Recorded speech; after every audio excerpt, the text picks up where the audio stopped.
Jaz občudujem takšne, ki tečejo cestne teke, sploh te dolžine, kot so, ne vem, maratona, pa še kaj daljšega.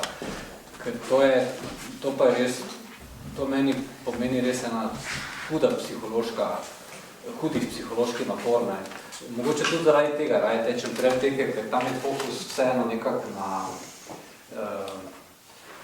zmeraj na pokrajino, predvsem tam, kjer tečeš, da si ne zbiješ kakšnega gležna, ker se relief nenehno spreminja, pasti so v obliki, ne vem, luknj, kamnov, korenin, kakokoli.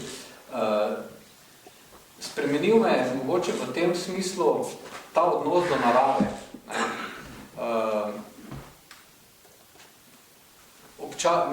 Občasno se zmeraj znova čudim pač tej naravi, pa vsem tem stvaritvam narave, ne, kaj vse narava ima. Zraven tega, seveda, ko so vse te krize, je tvoj ego zelo majhen, ne, takrat lahko ta ego potlačiš in tudi vidiš sam sebe tistega ranljivega.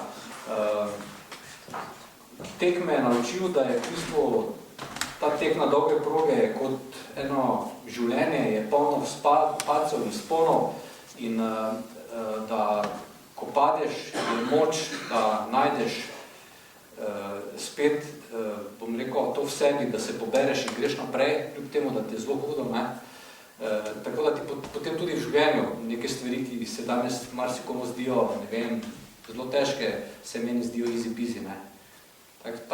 To je glavno, kar me je spremenilo.